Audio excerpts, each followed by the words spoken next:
And this is the basis of all the subjects that are taught in public schools today. It's also related to humanism. Humanism is that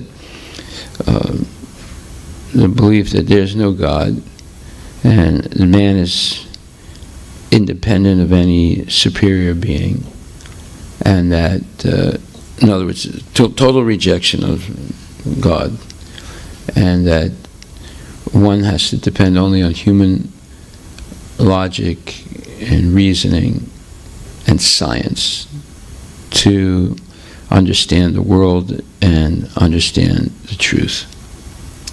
So these things are related, the positivism and humanistic theory of life. And mainly it started in most ancient times. There are people like Charvaka Muni and others. But in more modern times, the Greek philosopher Aristotle claimed that man is the measure of all. So he rejected any idea of a transcendent God, and that man is the measure of everything. You can judge everything in terms of our experiences in this world. Now, this is completely against the Vedic point of view. But actually, it's against all logic. So we discussed the mathematician called Kurt Gödel. And he proved with mathematical formulas and irrefutable logic his incompleteness theorem. Now, there's a difference between a theory and a theorem. A theory is something that has maybe a little bit of evidence that points to it, but it's not verifiable yet, right? There's just some evidence that may point to it. But a theorem is something you can't argue against. It's perfect logic, it's perfect mathematical logic, and it's proven, and it's irrefutable. So we were discussing yesterday that in the latter part of the 19th century, early part of the 20th century, you had some great and famous mathematicians, Bertrand Russell and others, and they thought that they were close to finding what's called the theory, the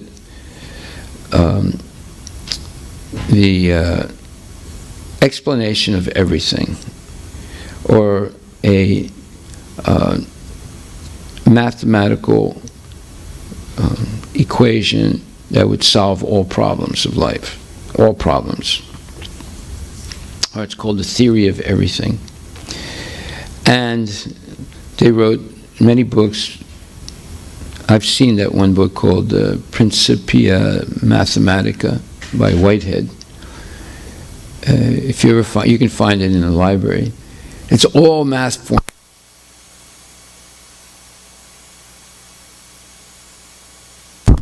That you'll have the theory of everything by reading his book. Well, in 1931, this mathematician named Gödel, he proved irrevocably and irrefutably that his incompleteness theorem, which says basically that any statement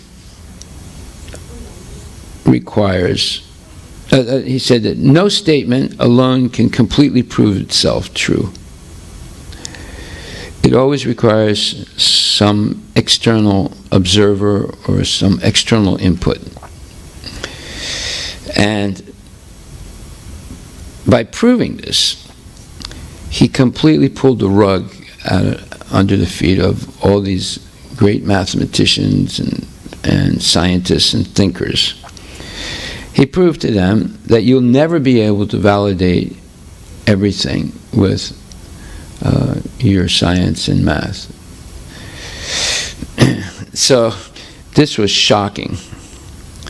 And everyone tried to defeat him, but they were not able to defeat him. because he had perfect mathematical logic. And this corresponds to Achintya Bheda Abheda Tattva, where Lord Chaitanya was saying that the Absolute Truth is simultaneously and inconceivably one and different.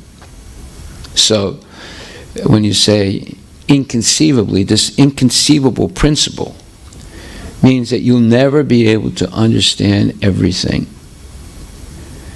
without the help of some outside source, which is basically what Gödel's incompleteness theorem is saying. That, like for example, and we gave the example yesterday, let's say we draw a circle around Sanjay Prabhu, and it's a closed circle. Can you understand yourself by yourself? No, you would have to get some help from outside, right? So we get the help from Bhagavad Gita, from Srila Prabhupada, and then we begin to understand ourselves much better. Now, why is this? Well, there are different reasons. Number one is that our senses are imperfect.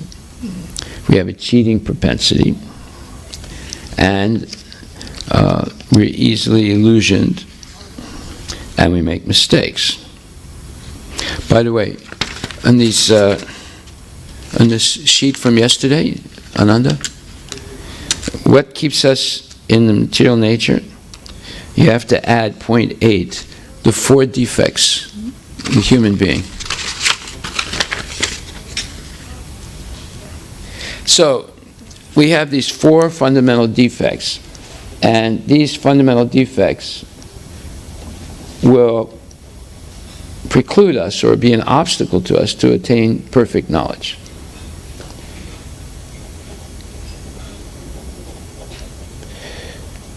Especially through the scientific method, because the scientific method is based on observation and inference, or pratyaksha and anumana.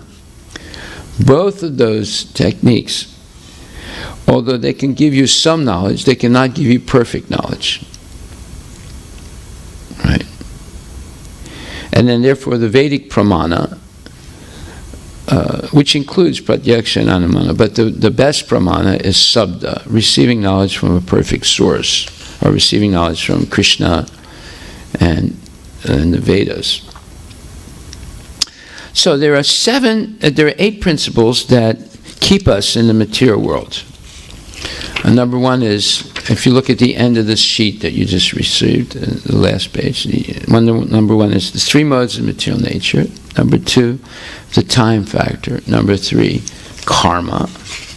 Number 4, the 5 principles of ignorance, which are forgetfulness of one's real identity as an eternal soul who's the servant of Krishna, and secondly, the sense of death, that it is inevitable, which is not true. But people become convinced it's just part of life. So because of the sense of death, then one develops fear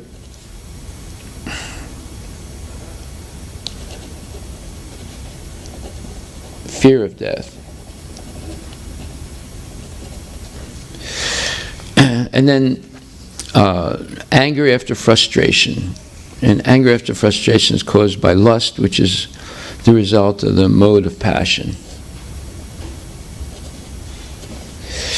And then the sense of false ownership, aham mameti, I, me, and mine.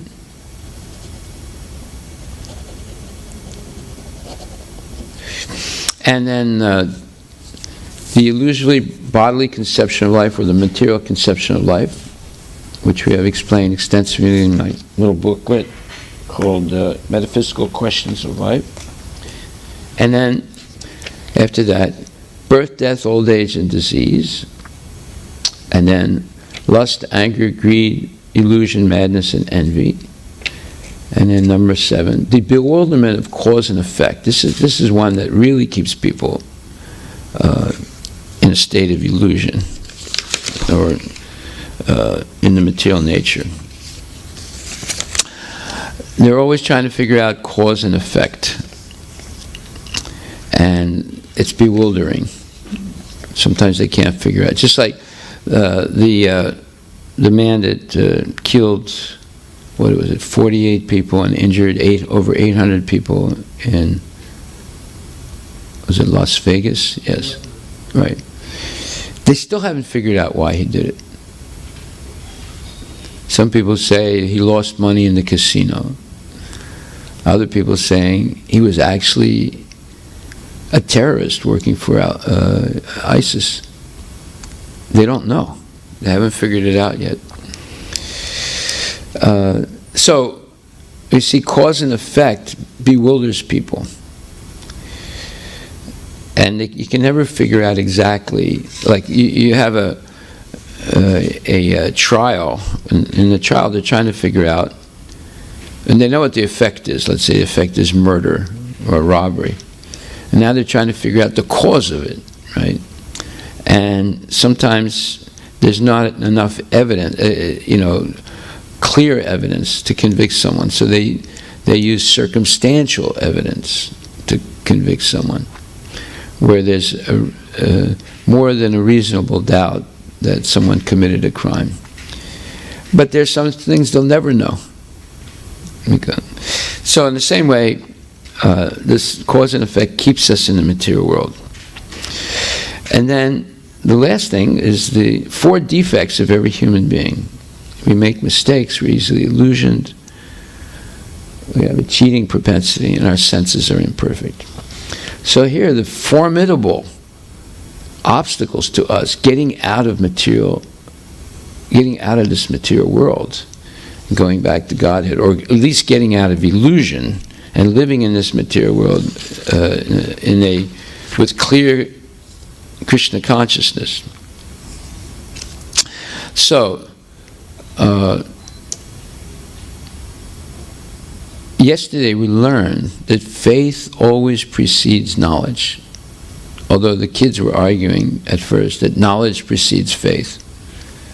But then they realized actually it's the opposite. Faith always precedes knowledge. And all scientific research and all scientific knowledge began with a premise. And what was that premise? That is that this material nature is not chaos. Otherwise your scientific research would lead to nothing. That there are laws governing the material nature. And that idea came from religious people. Even non-religious people gave that idea. If you look at Plato and Socrates, and this is before Christianity. It's not that there was no religion before Christianity, but the Christians sort of present it like that. Obviously there was the Sanatana Dharma, which existed way before Christianity. But they sort of present things as if, all pure spirituality began with Christianity. Okay, so before the Christian era, the Greeks, especially Plato and Socrates, they believed that there was a certain place above this material nature where there are perfect static forms, and that anything we see in this world is an imperfect reflection of it. So because people have been trying to figure out what is the truth of material existence, of the existence in this world, and what part of this world is true and what part is untrue. So they've been trying to figure this out for thousands and thousands of years. Although Krishna revealed right from the beginning of time what is the truth, and then reiterated it again 5,000 years ago to Arjuna. Still people ignore that, and they're trying to find out the truth through speculation.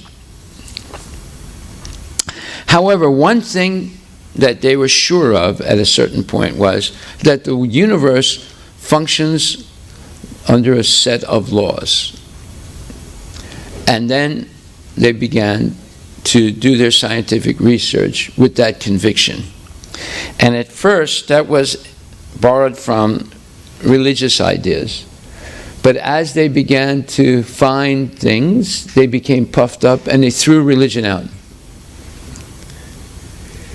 And, however, the theory of everything states that the universe or nature follows mathematical laws. This is supposed to be a theoretical framework that fully explains and links together all physical aspects of the universe. Even Pythagoras, before Christianity, believed that the universe follows mathematical laws, but these cannot be proven. If we accept something is true based on faith and use that to solve problems, then that is not, well, let's see, that's a wrong statement there. If we accept something is true based on faith and use that to solve problems, then that is not completely correct. Well, that's not true. You erase that line. You see it?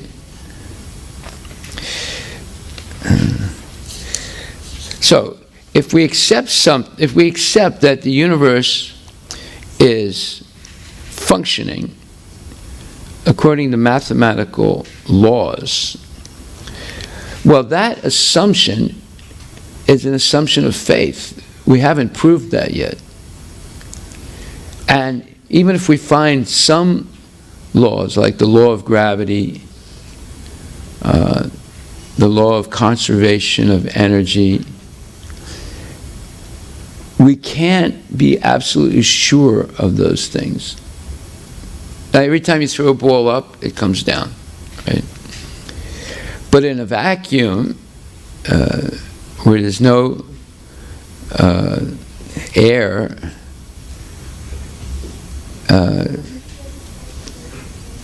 you might throw something up and it doesn't come down.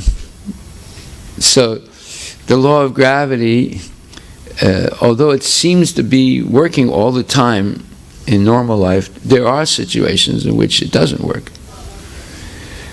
And the same way, the law of conservation of energy, how would you prove it? It's an assumption, and it's a good assumption, but how would you prove it that it's true?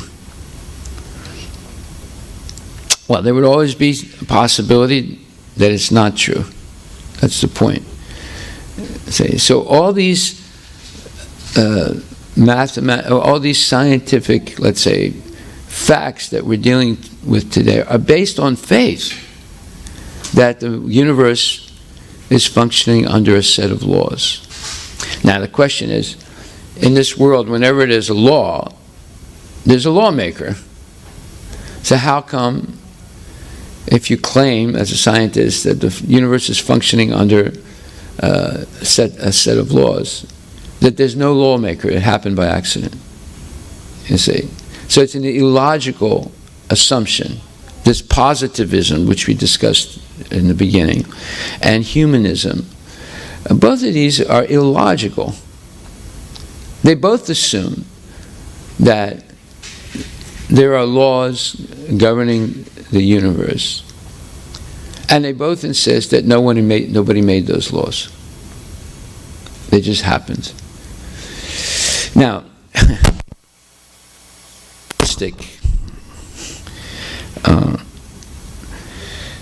a man wrote an article here, it was in the New York Times in their science section, called Laws of Nature, Source Unknown.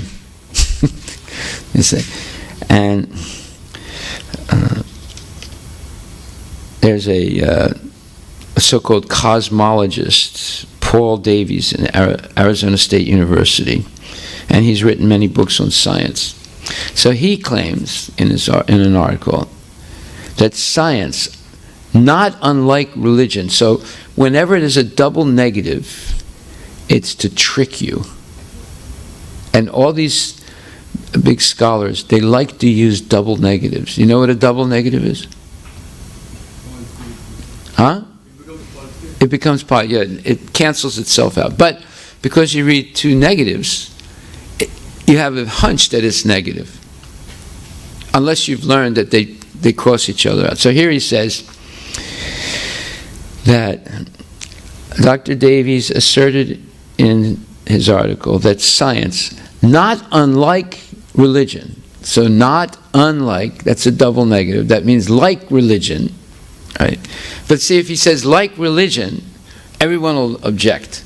All of the atheists will. So he says, not unlike religion, so that the dummies that don't understand what a double negative is, they think, oh, he's not talking about religion. But he is talking about religion, you see. This is their trick. And whenever you see a double negative, you know someone is trying to be more clever than you. Not unlike religion, rested on faith. He's saying it's based on faith, like religion. Science is based on faith, like religion. That's what he's saying. Not in God, but in the idea of an orderly universe.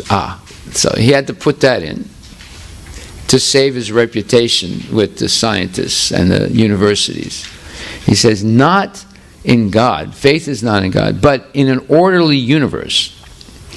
But however, he says, not unlike religion. He says, like religion, but religion without God. So what is religion without God? It's called Buddhism. That's a religion without God.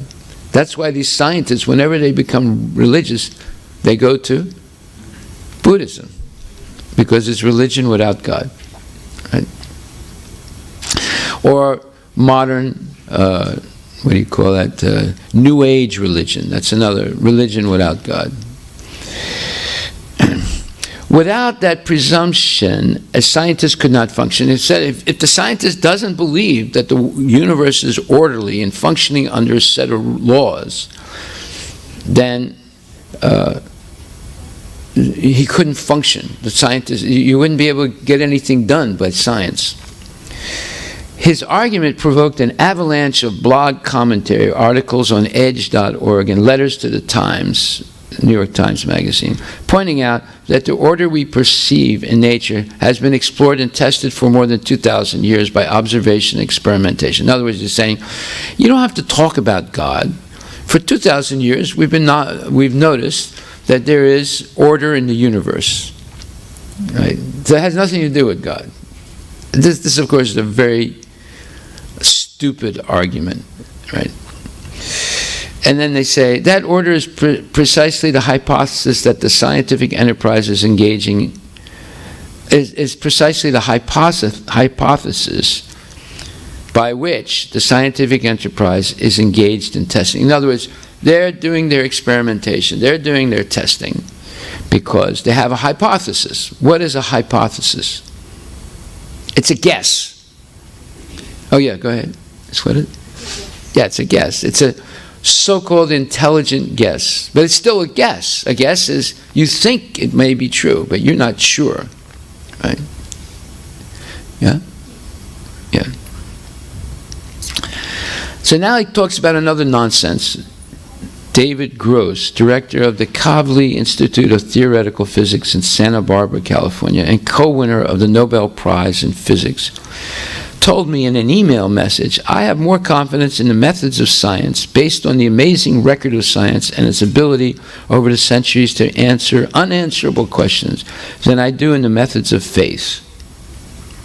And what are they, by the way? So he says, I don't believe in religion, I don't believe in faith. I believe in science and its record of amazing achievements in the last so many years. So this is an emotional appeal to merit. Oh, we build bridges, we build submarines, we build tunnels, we build the rockets, we build the tallest buildings in the world, we have chemotherapy, we have radiation therapy, we have atomic bombs. Look at all we've done. Modern medicine, we can cure this, we can cure that. Look at what we've done. Therefore, you can't argue with us. We've done so much. Yeah, you did a lot. You created hormone replacement therapy that causes cancer. You created the atomic bomb that causes radioactivity, it kills people, right? You have created the meat industry that causes colon cancer and so many other sicknesses. Yeah, you've done a lot of, you have GMO seeds, GMO this, GMO that, genetically altered this, genetically altered that. So, yeah, have they had all success? Has science been all successful? No, it hasn't been all successful. It's created a lot of things that are very negative. Yes? I think probably they are failure on all the fronts. They don't know, they see the results in the existing time, but they don't know what will be the effect of the prolonged usage of that one. Yeah. For example, the plastic itself, it's a big mess. They Yeah. created plastic, they don't know how to handle it now. Yeah. Yeah. All the countries, which a poor country doesn't have management, waste management properly, they are stuck with that forever. They don't know what to do with that plastic. It's floating all around the countries. Yeah. It's every field, like the flu medicine they are making, that is just Let's show. that, yeah, it doesn't do anything. Now they realize because there is a flu. No, sometimes people get the flu from the flu vaccine. My Yeah. friend, he experienced the same thing actually. That happened to him? Yes. Yeah. He was getting free vaccination Yeah. at Microsoft. He took that one, and after that he started getting Flu. cold and flu and other things. Right. Yeah, it's like in Microsoft, the MS-DOS, sometimes it crashes. Okay. So then the second nonsense, David Gross, he says, I don't believe in faith, but he's basing his argument on so many years of scientific achievement. But they are saying 2,000 years. Yeah. 2,000, and they also believe that Earth is there for many millions of years. No, wait a minute. They're saying now we can't live on the Earth anymore. It's environmentally going to be self-destructive. We have to move to Mars. This is what the big scientists are saying, Stephen Hawking and others. That's why they're trying to build rockets that can go to Mars, the moon. They want to build, life on satellites and so forth. Because the Earth, you won't be able to live here anymore. It's unsustainable. This is because of science and industrialization. Okay. So what is their achievement? That's the question. What is their achievement? If you count the positive and negatives, there's more negatives than positives. And then ultimately, you can't live on the Earth anymore. It destroyed the environment. Yeah. So probably when I was a child, I used to read about Green Revolution in Punjab. And I just saw some clip where they're saying that there is a train which goes from Punjab to Rajasthan. It's called cancer train. Everybody is sick in Punjab because of the chemicals they use. And Punjab is a wheat growing belt and the highest per capita income. It's the cancer train. Like within 10, 15 or 20 years, it's like now everybody is suffering from cancer. That's what happened. In India? Okay, the Punjab It's called Green Revolution and it was done by some scientists. Punjab cancer train. Interesting. So you have to look for that one. Yeah, the Punjab cancer train is good. I got to make sure I don't take that train. No, it's called. It's not the. But people call it. Yeah, but Punjab is still producing most of the wheat and other things for India. But they say at morning what they bring it from the market, evening they are suffering because that has so much chemicals. Basically, pesticides they are using too much. Whatever companies are suggesting, they are using like 4 or 5 times more. Yeah. So are people eating it now still? Yeah, of course. It's cheap and it's available. Yeah, I had a friend of mine, he was a very nice friend of mine. He was a Iranian guy. But he was a very nice man, and he was like a devotee. He would call me up and ask me questions, and we'd have long discussions on the phone. He lived in San Diego. Turned out also he was Iranian, but his mother was Armenian. And I was wondering why I liked the guy so much. It's not because he's Armenian, because Iranians in general are philosophical.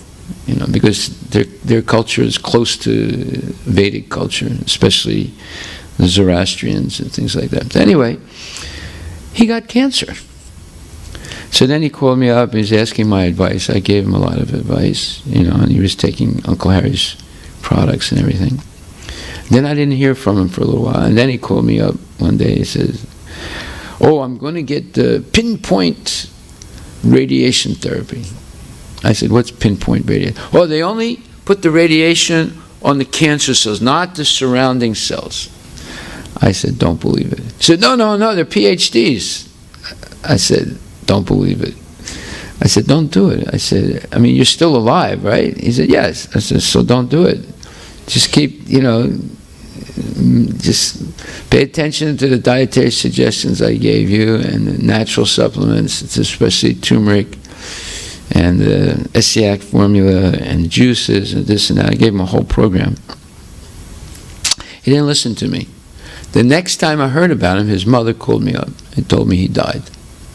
But he gave a message to me before he died. So you see this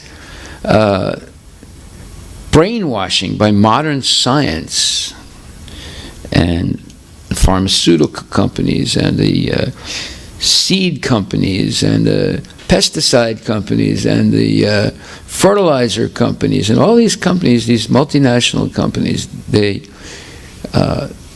convince people to just go along with the program. The program is eat junk, die young, right? Okay. All right, so here we see these two scientists, both of them, one of them is trying to be honest, but he backpedals. And the other one is arrogant, doesn't backpedal, is adamant. We don't believe in faith and all this stuff. It's all nonsense. We believe in our achievement. So then this article continues. If the laws of physics are to have any sticking power at all, to be real laws, one could argue, they have to be good anywhere and at any time, including the Big Bang and the so-called creation, which gives them a kind of transcendent status outside of space and time. Okay, now we're getting back to what Gödel proved to be true. He's saying, if there is these like laws of nature, then they existed before creation. How can you have creation, orderly creation, without laws regulating it? Right? Otherwise, you would just have chaos.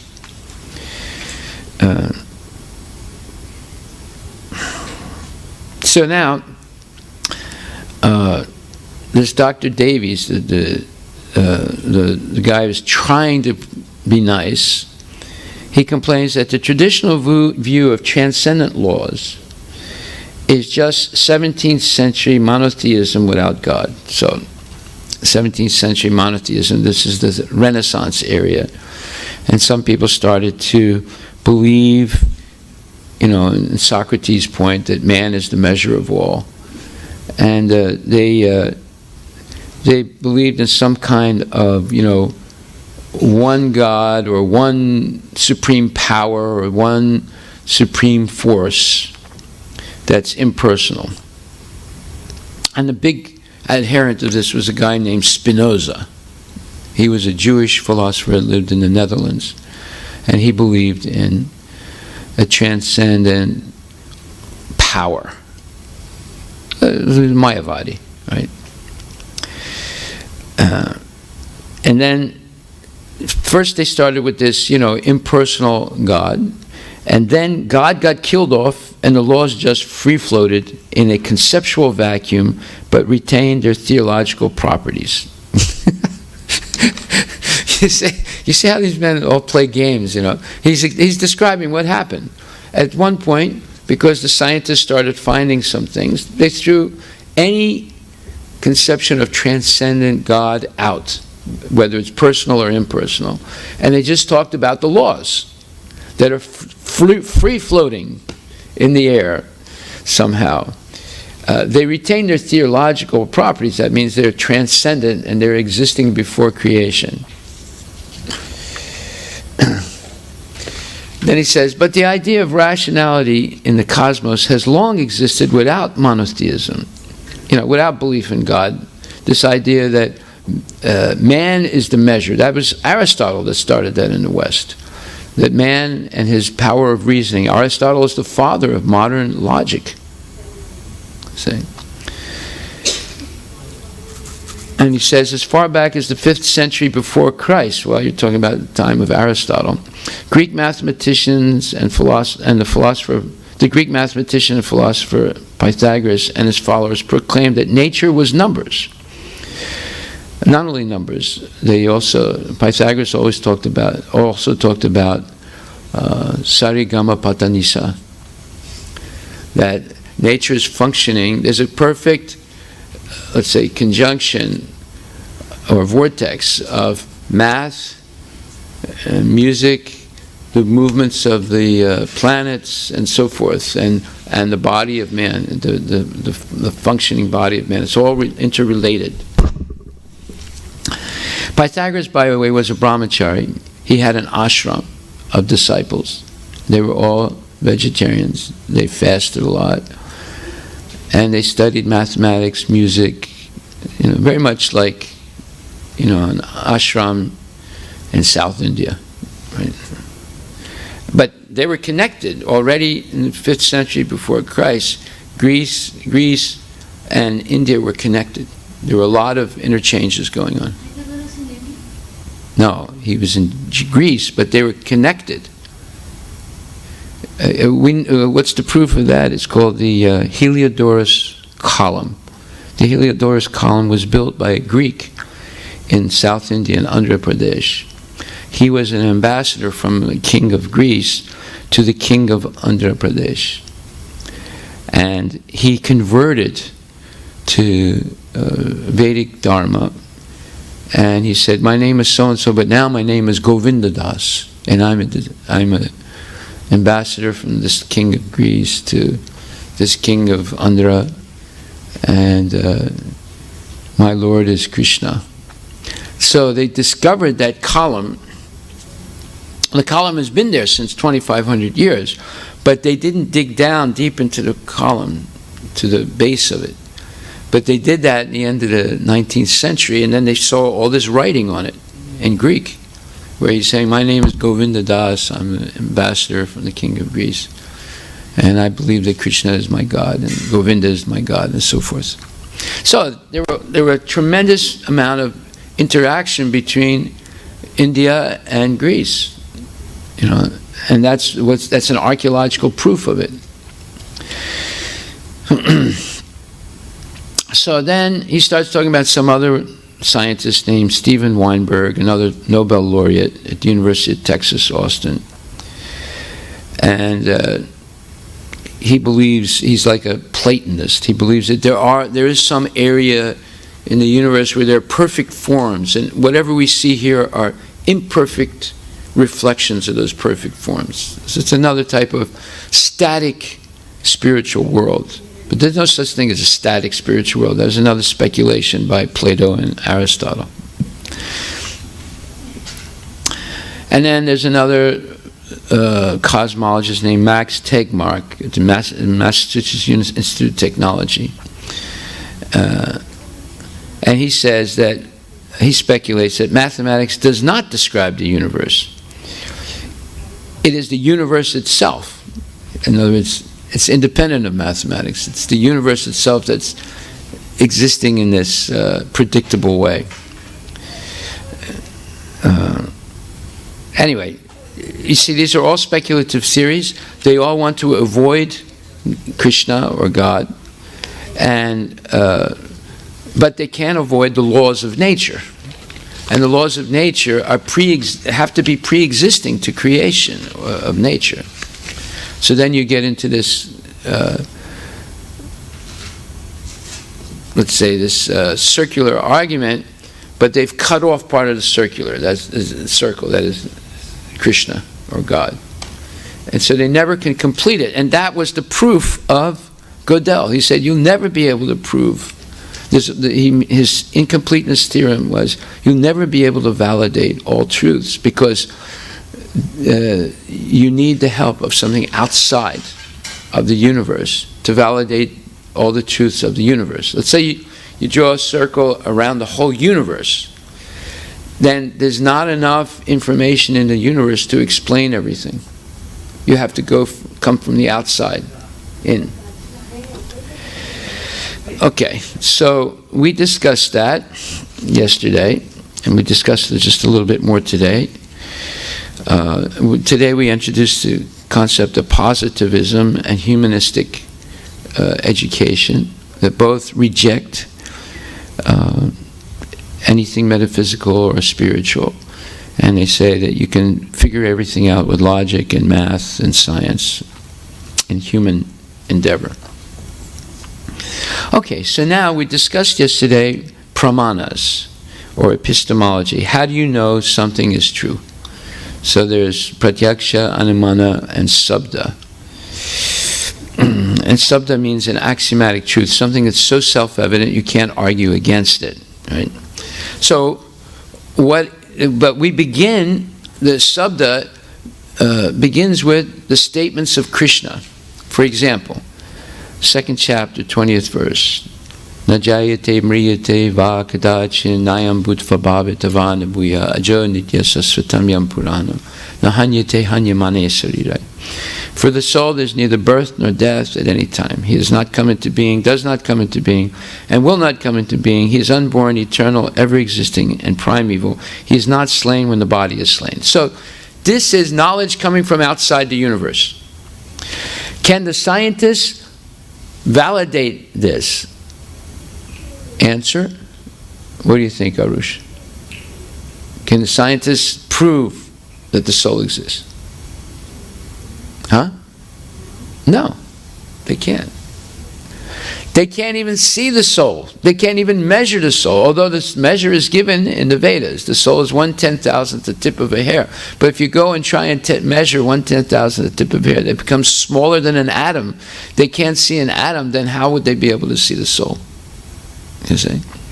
So here we have a axiomatic truth, and we begin our research as devotees from the axiomatic truths of the Vedas. So although we can't see it, although we can't measure it, we know it's there because its symptom is consciousness. Now, how do the scientists know that there are electrons? They can't see them. They can't measure them. They can guess. But they can see the effect of the electron in the spectroscopic tunnel, where they project electrical charges into it, and they see a trail, like a smoke. You could call it like a smoke trail or a light trail, as it's caused by the friction of that electron going through the tunnel. So they can prove something exists that they can't see and they can't measure, right? And they call it an electron. So in the same way, here's a soul. You can't see it, you can't measure it, but you can understand it by its effect. In a living body, there's consciousness. When the body dies, what's missing? So consciousness is a symptom of this thing that you can't see, you can't measure. But yet Krishna is giving knowledge of it. It's called the soul. Just like the scientists, they can't see the electron, they can't measure it, but they see a trail of light when it's reacting with, under friction as it goes through a tunnel. Right? You can look that up, just verify what I'm saying is true. Okay, so now we're starting with the a priori axiomatic truths of the Vedas, and now we can understand much better life. What is life? If we don't have the Vedas, then people are guessing what is life. So the people that reject the Vedas is like a person named Turing. You've heard his name? He's the father of computers, right? He says that he can eventually we can create a computer that has everything that a human being has, including consciousness, right? And people are continuing with his theory with artificial intelligence, robots endowed with hardware and software and so forth, trying to imitate human beings. Okay, so they're trying to do it without the input of Krishna. And will they succeed? That's the question. Well, according to Gödel's incompleteness theorem, no, they'll never succeed. And according to what Prabhupada said also, and Krishna says, they'll never succeed in reproducing a human being. They'll reproduce a facsimile, something that looks like a human being and has a few so-called qualities of a human being. Just like now they're selling these robots, female and male robots, for people who are lonely, right? And they're letting them try them out before they buy them. And they cost 1,800 pounds in England. One man bought one, and he wrote a whole article about, how this has made his life so happy and complete, and his wife doesn't mind him having this robot. It's complete nonsense, right? To just show you how crazy people are. So, these robots will never be. Now, how do we know that the robot? Well, first of all, what can we learn from the robot? We can learn that the robot has not happened by accident or by random combinations and permutations. The scientists claim that the universe just happened by accident. There was some big bang, and everything expanded, and then by the law of gravity, all the things that expanded came together into different forms, and eventually it formed an amoeba, and then amoeba became a two-celled amoebic-like living entity, and that eventually developed into a human being. It's complete nonsense. No proof that it ever happened. How would you prove that the Big Bang happened? If you observed it, you would be dead, right? So again, they use anumana. They infer it, but anumana is imperfect way of source of knowledge because we have imperfect senses. Okay, so.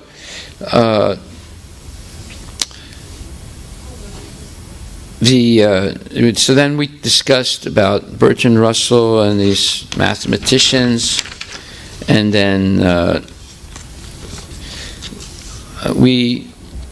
they tried to find the all-inclusive everything theorem, and they failed.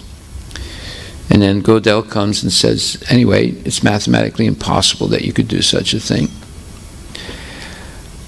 But one thing we learned from what they're trying to do with the robots is the whole process of producing a robot is intelligence-driven. It's not random process. In other words, they're using their intelligence to create a facsimile of something that they claim happened by accident. Facsimile, can you F-A-C-S-I-M-I-L-I-E, facsimile. I think that's the spelling. Might be one or two letters missing. A facsimile is something that looks like it. Just like I can have, let's say I have a, what do you call that stick, USB stick, right? But you put it in a computer and nothing happens. Then you open up and you see that it's the outside of it, there's nothing inside it. Right? So that would be a facsimile. It looks like it, but it doesn't function like it. Right? Why? Because everything that emanates from Krishna is perfect and complete, just like Krishna is perfect and complete. And infinite perfect and complete unities emanate from Krishna, but he always remains perfect and complete, is never diminished. And those unities are also perfect and complete, but they depend on Krishna for their perfectness and completeness. So, human beings can reproduce themselves. Do you think they could make a robot that could perfectly reproduce itself? Think about it. They make a robot. It's like, for example, do a mother and father need outside help to reproduce? No. No. They don't need outside help. See? So, could they produce a male and female robot that could reproduce itself? Highly unlikely. Highly unlikely. If you look at all, first of all, they can't produce a human-like robot that functions completely like a human being. It would have to eat food and digest it. It would have to grow. It would have to reproduce, right? It would have to die. And they can't do it. They would have to have, it would have to be able to write poetry and express love and affection, and it's not possible, right? They'll insist it's possible, but it's not possible. Just like there were two scientists having an argument once. And one said that you can cut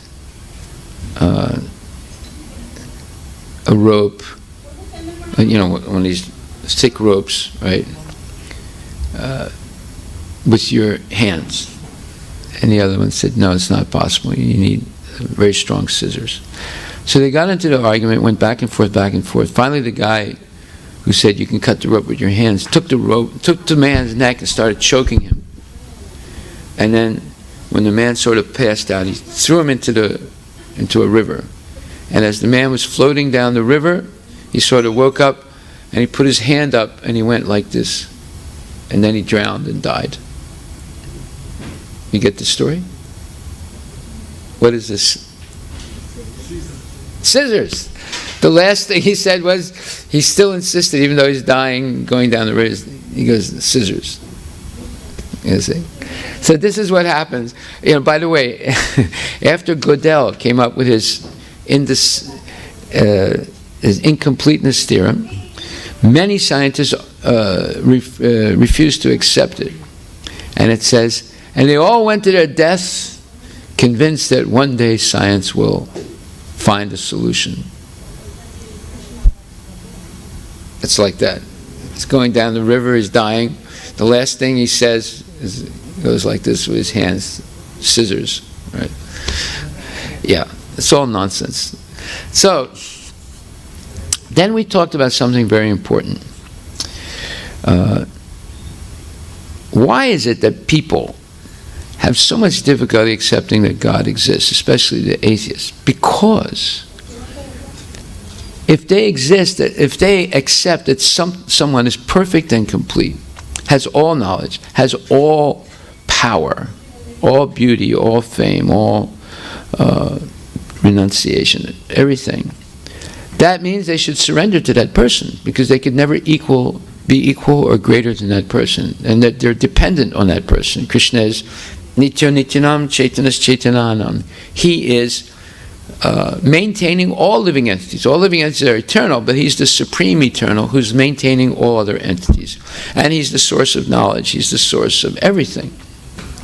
So to admit that such a creature exists means you have to surrender to that creature. Therefore, the atheists and the demons will refuse, absolutely. Even though they know they're wrong, they refuse, because of the false ego. The false ego cannot admit that there's someone greater than themselves. See? And due to this false ego, it's hard to believe that Krishna possesses inconceivable energies. and yet remains perfect and complete. The scientists refuse to accept that Krishna or God can have such unlimited and perfect powers. They are confined within the limited boundaries of their false egos, which cannot admit that there is a perfect and complete God who no one is equal to or greater. This is the main point. The main point is that due to the false ego, people cannot admit that there's someone greater than them. And the scientists, the atheists. Therefore, they come up with these crazy theories, positivism and humanism and all these crazy theories, that there's no God, there's no supernatural being, there's no metaphysical existence beyond material nature. And because they eliminate the competition, just like Rukmi when he was playing chess with Krishna. Every time he lost, he claimed he won. Yeah. Every time he lost, he claimed, I won the game. And finally, Krishna punished him for being such a rascal. Now, Lord Brahma, in other words, when we purify our false ego, we do not have an obstacle to accept Vasudeva Sarvamiti, that Krishna, you are everything. In other words, you're the Supreme Personality of Godhead. I'm your eternal servant. That's what happens when the false ego becomes purified. Not that the false ego is killed. The Mayavadis, again, who are atheists, they say you have to kill the false ego. In other words, if I can't be God, then I'll kill myself. Just like sometimes someone is married and then the wife sends divorce papers. So the husband gets so mad, he kills his wife and then he kills himself. Have you heard about that? Yeah, it happens all the time. Almost every day. Somewhere in the world, almost every week in the United States. And almost every day in the world. So, what is gained by killing yourself? In other words, the husband is saying, well, my wife, if she's no longer my wife, then she's not going to be anybody's wife. And then, because I killed her, I'm going to go to jail, so I'm not going to go to jail, so I'll just kill myself. All right. This is complete nonsense. So, then we read about Lord Brahma. Lord Brahma is the mental, let's call it child or mental creation of Garbhodakshay Vishnu. He's born on the top of the lotus flower, but it's before the material creation or material manifestation. And there's nothing. There's just darkness. And Lord Brahma can't figure out who he is, what's his purpose. But he has the inclination to create. Okay, so Arush, now tell me, where did that inclination to create come from? We discussed this yesterday. Huh?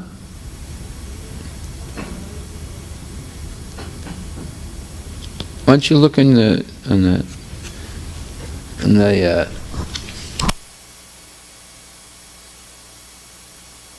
second page of,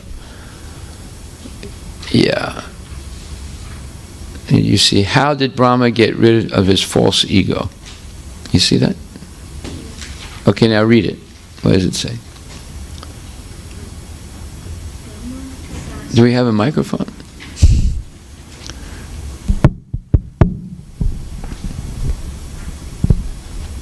How did Brahma get rid of his false ego? Brahma Sastra verse 23 says, on coming out... Brahma Samhita. Brahma Samhita verse 23 says, on coming out of the lotuses, Brahma, being guided by the divine potency, turned his mind to act of creation under the impulse of previous impressions. But he could see nothing but darkness in every direction. So what are these previous impressions? It's from his previous life. He had a tendency to create. That's why he took birth again in the material world, but in the most exalted position as Brahma. He was already the best devotee in the whole universe, but he still had a slight inclination to create. In other words, he still wanted to dominate something in the material world, not just something, everything. So he's given the position of Brahma so that can be purified. Yes. What? What about him? What about Dhruva? He's one of the what? He's a great devotee, very great devotee of Krishna. But so he has his own eternal planet. So in a sense, he has a better position than Brahma. He has an eternal planet in the material world. All right? Go ahead. You don't have to wait for me.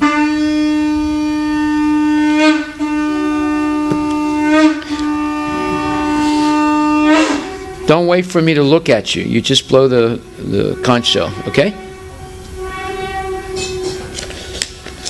Okay, we'll continue after the opening of deities. Hare Krishna. Jai Shri Gaura Nitai Ki Jai.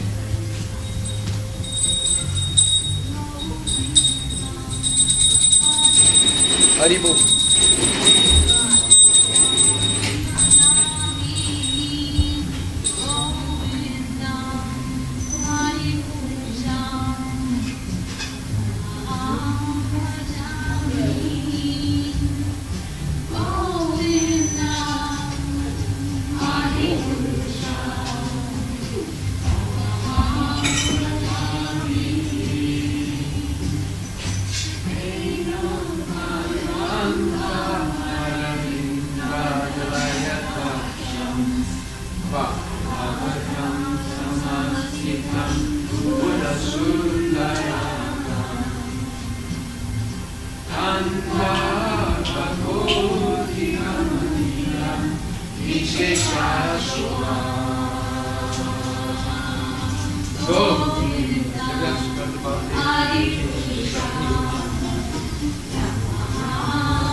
Yashomati Nandana Brajabara Nagara Gokula Ranjana Kana Yashomati Nandana Nagara Gokula Yashomati Nandana Brajabara Nagara Gokula Ranjana Kana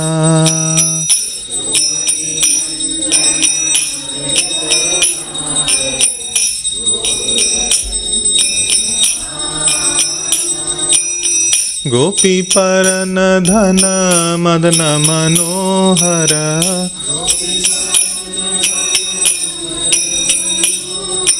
Gopi Parana Dhana Madana Manohara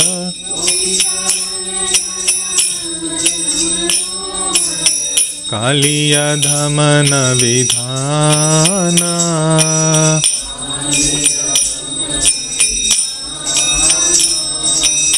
Amala Harinamamya Vilasa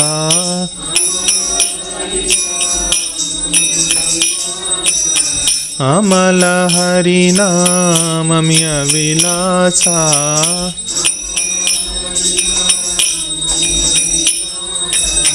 Vipina Purandara Navina Nagara Bora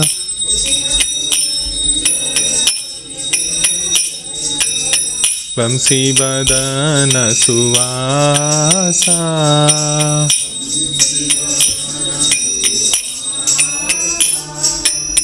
Brajajana Palana Surakula Nashana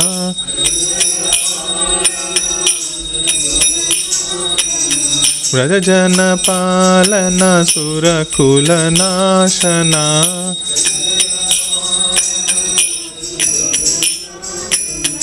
Nanda Godhana Rakhovala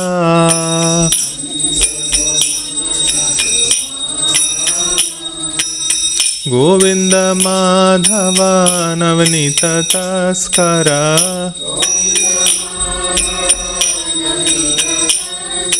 Govinda Madhava Navnita Taskara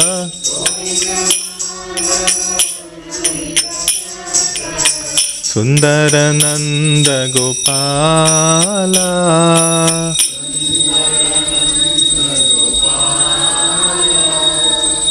Yamuna Tatachara Gopi Vasanahara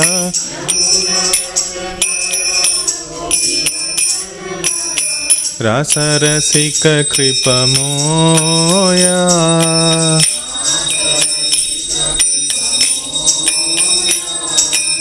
Sri Radha Vallabha Vrindavana Natabara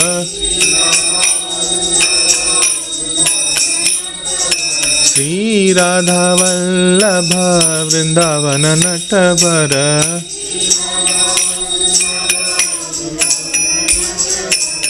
Bhakti Vinodashraya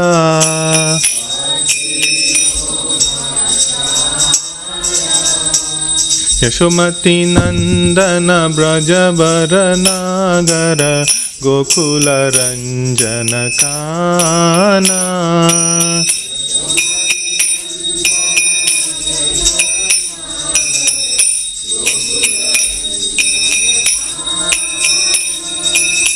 Hare Krishna, Krishna Krishna, Hare Hare, Hare Ram, Ram Ram, Hare Hare.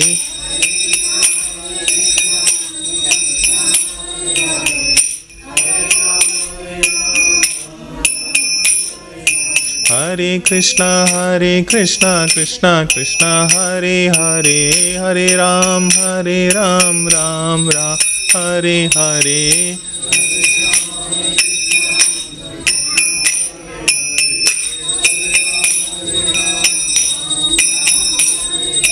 Hare Krishna, Krishna Krishna, Hare Hare, Hare Ram, Ram Ram, Hare Hare.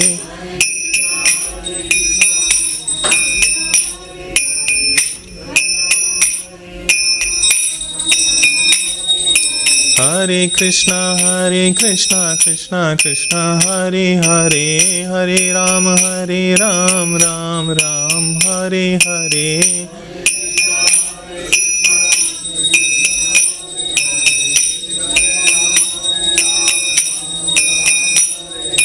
Hare Krishna, Krishna Krishna, Hare Hare, Hare Ram, Ram Ram, Hare Hare.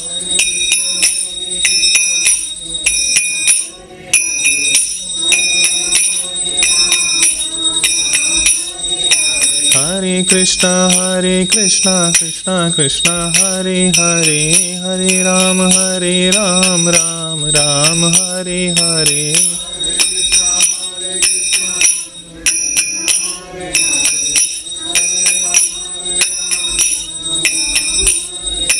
Hare Krishna, Krishna Krishna, Hare Hare, Hare Ram, Ram Ram, Hare Hare.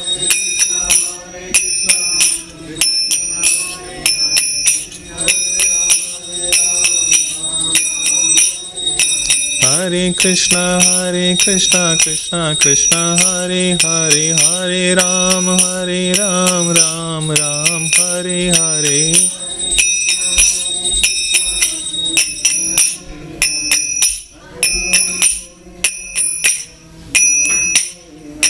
Hare Krishna, Krishna Krishna, Hare Hare, Hare Ram, Ram Ram, Hare Hare.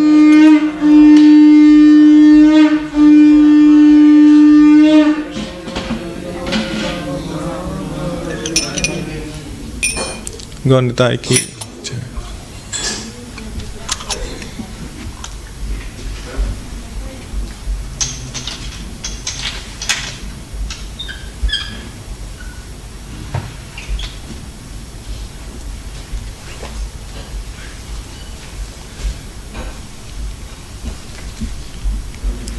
जय ओम विष्णुपाद परमहंस प्रवचाचार्य अष्टोत्तर शत श्रीमदेशी भक्ति वेदांत स्वामी महाराज प्रभुपाद की जय ओम विष्णुपाद परमहंस प्रवचाचार्य अष्टोत्तर शत श्रीमद भक्ति सिद्धांत सरस्वती गोस्वामी महाराज प्रभुपाद की अनंत कोटि वैष्णवृंद की नमाचार्य श्री हरिदास ठाकुर की इस्कॉन फाउंडर आचार्य श्री प्रभुपाद की प्रेम से कहो श्री कृष्ण चैतन्य प्रभु नित्यानंद श्री अद्वैत गदाधर श्रीवासादि गौर भक्त वृंद की श्री श्री राधा कृष्ण गोप गोपीनाथ श्याम कुंड राधा कुंड गिरि गोवर्धन की श्री श्री राधा नीला माधव की श्री वृंदावन धाम की श्री मायापुर धाम की जगन्नाथपुरी धाम की गंगा माई की यमुना माई की तुलसी देवी की भक्ति देवी की श्री हरिनाम संकीर्तन की All glories to the assembled devotees. All glories to the assembled devotees.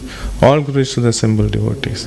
All glories to Sri Guru and Gauranga. All glories to Srila Prabhupada ki jai.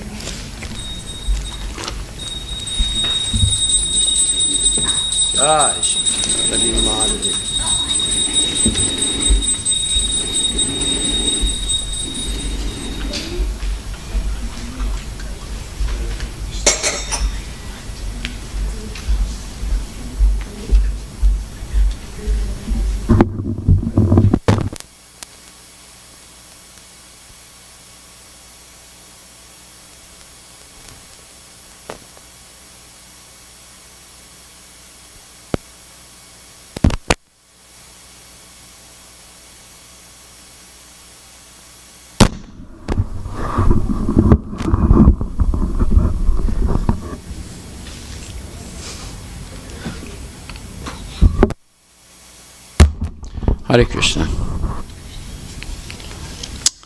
Okay, so now, what's the next thing you're going to read?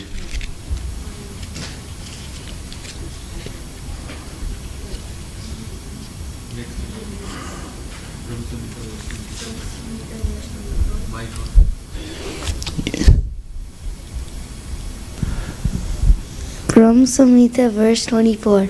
Then the goddess of learning, Saraswati, the divine consort of the Supreme Lord, said thus to Brahma, who saw nothing but gloom in all directions, O Brahma, this mantra viz. Klim Krishnaya Govindaya Gopijana Vallabhaya Swaha. The seed of pure spiritual love. Krishnaya to Krishna, Govinda to Govinda, Gopi Jana Vallabha to the dearest one of gopis, Swaha. Swaha, I offer myself. Will austerity fulfill your heart's desire? What? Well, assuredly, not austerity, assuredly. Will assuredly fulfill your heart's desire. So in other words, this mantra means that I offer myself to Lord Krishna, also known as Govinda, the protector of the cows, who is the dearest one of the gopis. And I offer myself with pure spiritual love to Govinda or Krishna, the dearest one of the gopis. Okay, go ahead. The mantra? The mantra consisting of the 18 divine letters prefixed by the kama bija is alone super excellent. It has twofold aspect. So kama bija means the seed of love in the spiritual world, and the material world, kama bija means the seed of lust. Okay? What's the first aspect of this mantra? Number one. One aspect is that it tends to make the pure soul run after all attractive Sri Krishna, the Lord of Goloka and the divine milkmaids. Okay, the Gokula. Gokula and the divine milkmaids. So the first thing that this mantra does, if you chant it purely, is you'll run after Krishna, just like the gopis. Right? You want Krishna. This is the Acme means the highest point. This is the highest achievement of the spiritual tendency of jivas. In other words, this is the highest spiritual consciousness you can achieve when you start running after Krishna like the gopis. Of the spiritual tendency of jivas.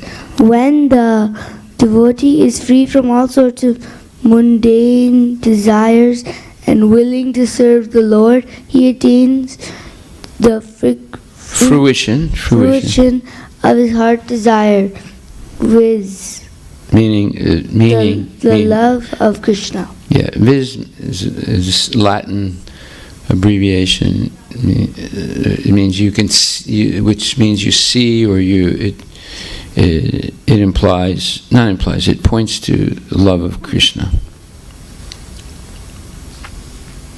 In other words, if you say this mantra, you'll develop love of Krishna, and you'll run after Krishna like the gopis run after him. Okay? So now read. But now this is the second thing, the second aspect of this mantra.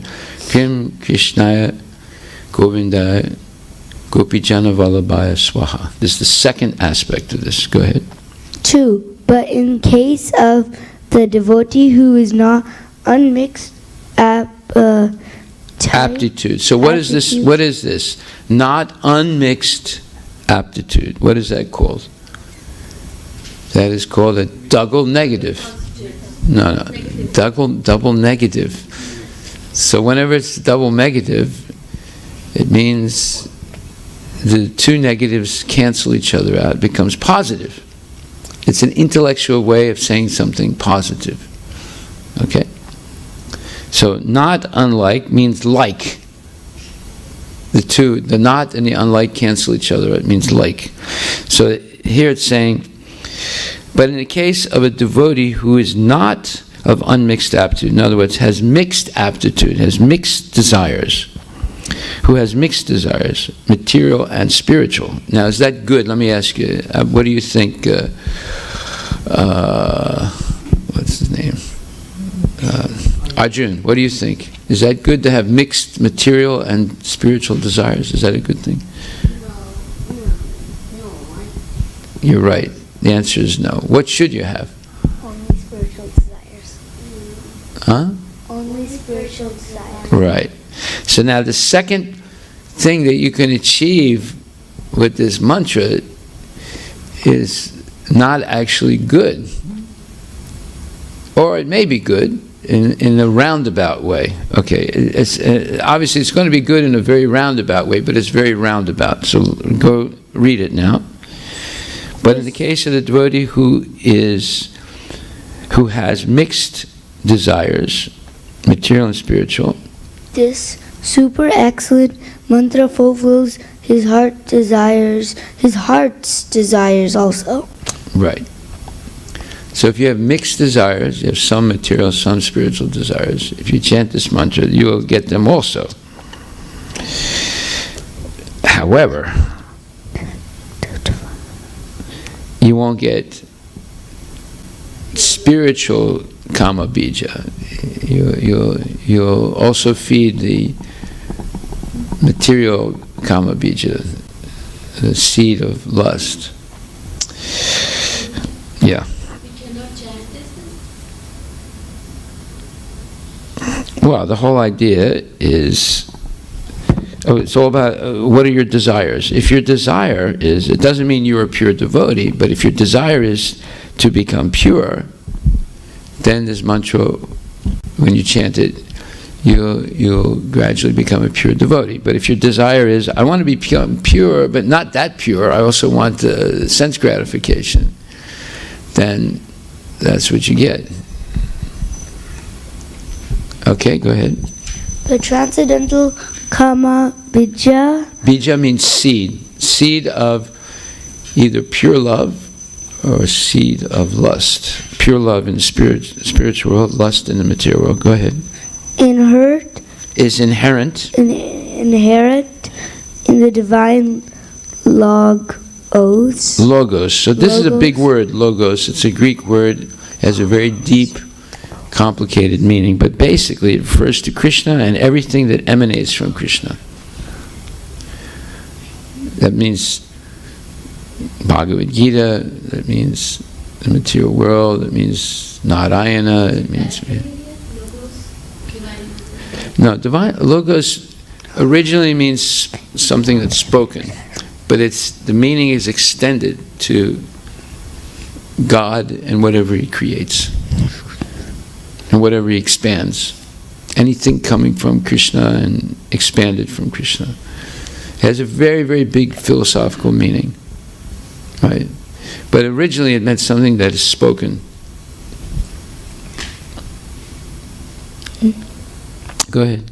Okay. Logos refers to Krishna and everything that emanates from Him. Located in Goloka. So the logos, this divine logos, located in Goloka, so it means Krishna, who's in Goloka, the land of the cows. Go ahead. And the Kama Bija, pervertedly reflected in the worldly affairs satisfies all sorts of desires of this mundane world. So if you have material desires, by chanting this mantra, you'll be able to achieve them. But if you have only pure spiritual desires, then you get pure love of Krishna, and you'll be running after Krishna like the gopis. So everything depends on your desire. Man proposes, God disposes. Do you know what that means? What does that mean? Man proposes, God disposes. Whatever our desire is, God What? God will what? Will make a way to attain. Will fulfill. Yeah, whatever you desire, God will deliver it. Right? So if you desire eating a hamburger, eventually you'll get a hamburger. So everything depends on desire. Now, what do we learn to do in the temple? Desire Krishna. Yes. What do we learn to do outside? Desire Maya, sense gratification. You see? Now we understand why there are mixed devotees, because they come to the temple a little bit, but they spend most of the time outside. So they have a few spiritual desires, many material desires. Right? But if you have only spiritual desires, then Krishna will bless you. Okay, go ahead. The transcendental Kama Bija is the seed of pure love for Lord Krishna. The perverted reflection of Kama Bija is the seed of lust for sense gratification in the material world. Yeah, go ahead. By chanting this mantra, Klim Kishnaya Govindaya Gopi Jayana Vallabhaya Swaha, one develops immense love for Supreme Lord and starts to run after the all-attractive Lord Krishna.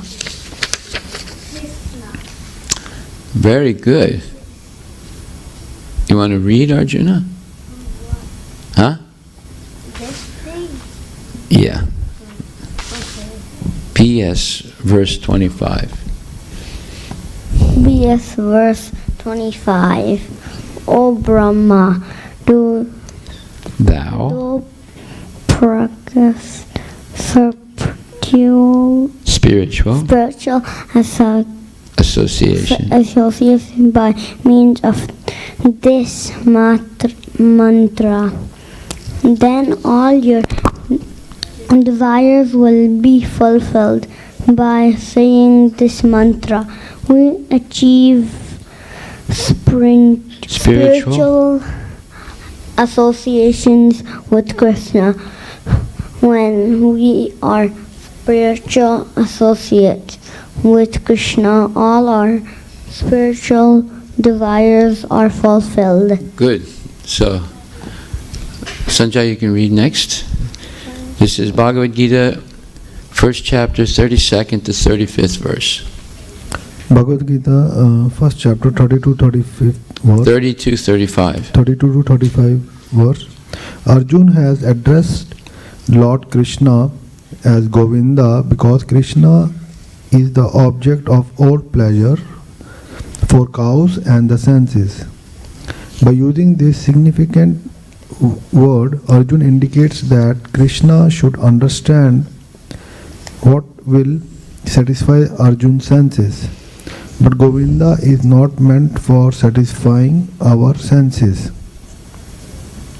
If we try to satisfy the senses of Govinda, however, then automatically our own senses are satisfied.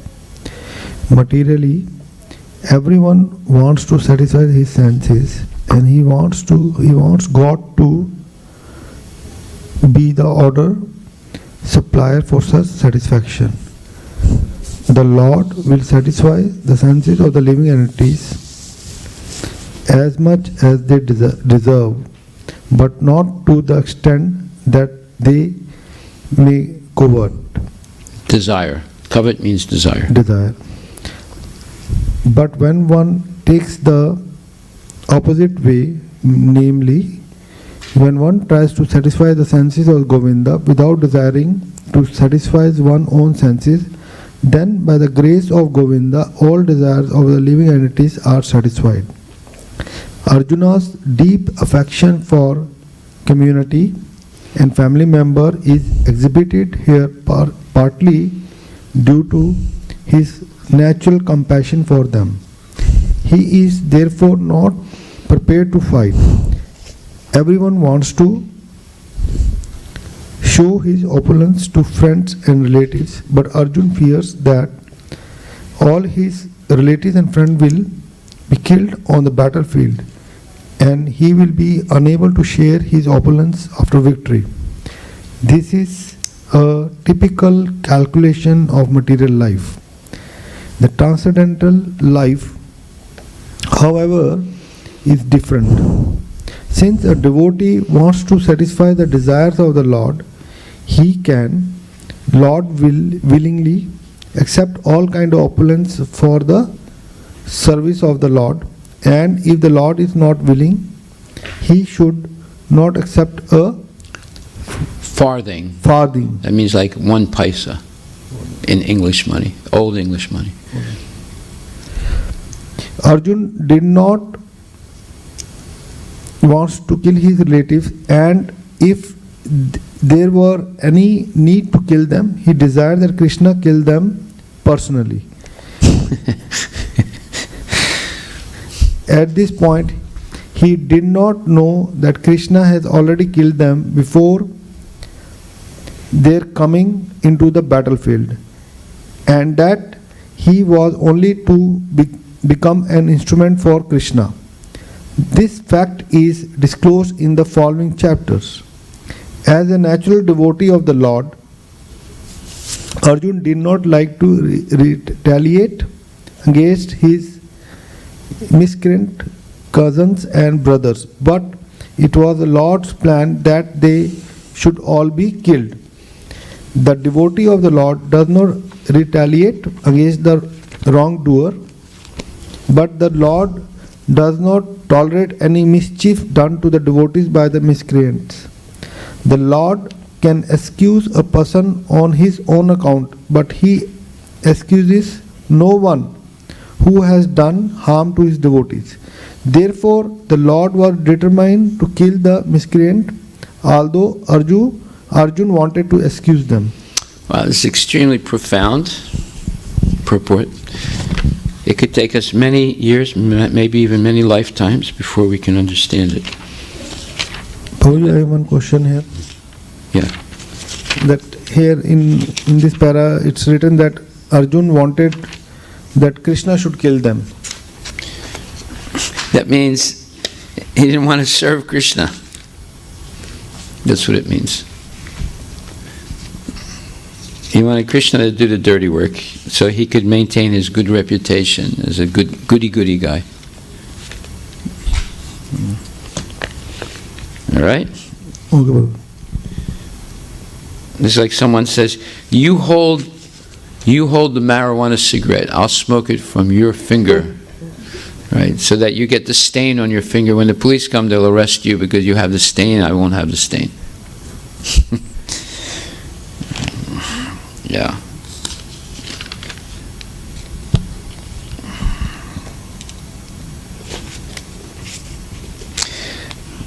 Yeah, here it says, if you look at chapter 11, verse 33, it says, at this point he did not know that Krishna had already killed them before their coming into the battlefield, and that he was only to become an instrument for Krishna. This fact is disclosed in following chapters. Well, if you look at 11:33, what does it say? Therefore get up, prepare to fight and win glory, conquer your enemies and enjoy a flourishing kingdom. They are already put to death by my arrangement, and you, O Savyasachi, can be but an instrument in the fight. Nibita matram bhava Savyasachin. This famous verse Prabhupada quotes, or at least that line. Savyasachin refers to one who can shoot arrows very expertly in the field. Thus Arjuna is addressed as an expert warrior capable of delivering arrows to kill his enemies. Just become an instrument. Nimitta matram. This word is also very significant. The whole world is moving according to the plan of the Supreme Personality of Godhead. Foolish persons who do not have sufficient knowledge think that nature is moving without a plan, and all manifestations are but accidental formations. Well, the scientists know that we just read, they know that they believe that the universe functions under the influence of laws, right?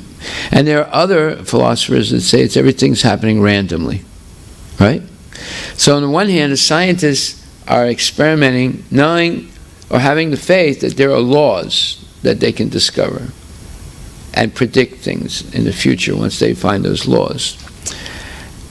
But the same scientists insist that everything started accidentally and is going on randomly. You see? So there's a fundamental disconnect in their logic. On one hand, they'll argue it all started with a Big Bang. How did the Big Bang happen? Well, we don't know, but it just happened. And then the law of gravity brought things together and created things, right? And it all happened, and it's all continuing by random combinations and permutations and so forth over a very long period of time. That's to explain how the universe was created. But they also say that there are laws regulating the universe. Now, the philosophical question to ask is, did the laws come before the creation, or the laws developed after the creation? So they end up with,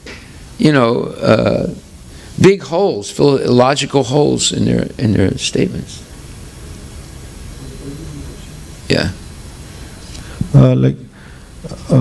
Here is saying everything's functioning according to the plan of the Lord. This is something they reject. Positivism rejects it. Humanism rejects it.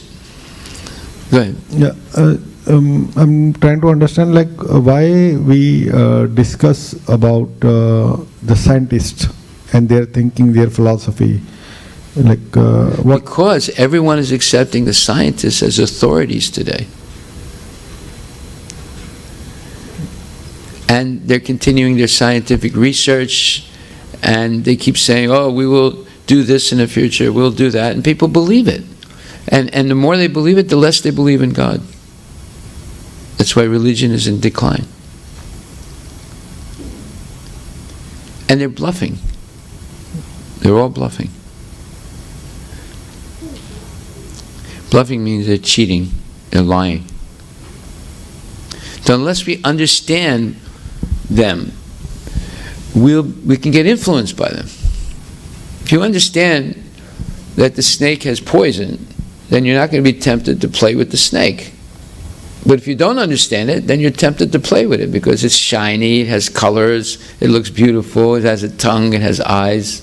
You think, oh, I'll make friends with this thing. You see my point?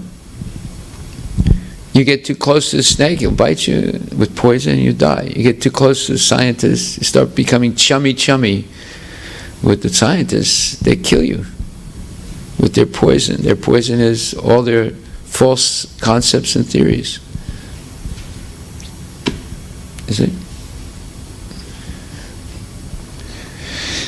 Okay, just like my friend, he got killed by the doctors with pinpoint radiation. They came up with this new term, pinpoint radiation, right? Because my father died by non-pinpoint radiation. Right? They didn't have pinpoint radiation in 1950. They just nuked my father and killed him. He had cancer and it just killed him. But now they say, oh, we realized that was before, but now we realize, that, you don't want to kill all the tissues. So now we have pinpoint radiation. Well, my friend died by pinpoint radiation. My friend in San Diego. No doctor can say 100% whatever treatment they are giving to the patient that he will get cured.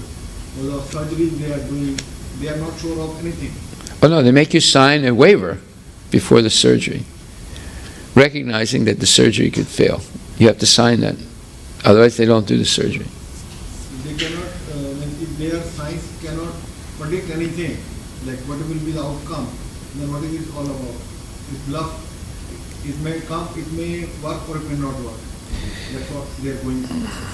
And That is Gödel's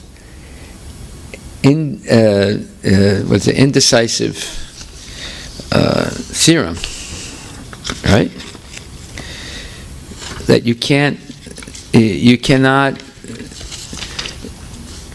attain perfect, or you cannot have a perfect answer to every question. Right? There's certain things that you just cannot know. Incompleteness theorem, his incompleteness. What? And with the time, all their theories or scientific things are also failing. Now they have come up like... Yeah, how about going to the moon? Yeah. They were supposed to have gone to the moon in 1976. They never made it. They're still talking about going to the moon. Yeah, we should not be fooled by all this nonsense. Just live a very simple Krishna conscious life and recite Hare Krishna, Krishna Krishna, Hare Hare, Hare Ram, Ram Ram, Hare Hare. Kim Krishnaya Govindaya Gopi Janavalabhaya Swaha. By the way, that's the 6th line of the Gayatri Mantra that you receive at second initiation. The Kama Bija Mantra, the seed of pure love for Krishna. Arjuna, your mom is here. Time for you to go. This is Arjuna's birthday today. We're going to celebrate it tonight. Hari Bol. You did very well, Arjuna. You read very well. Okay, we'll stop now.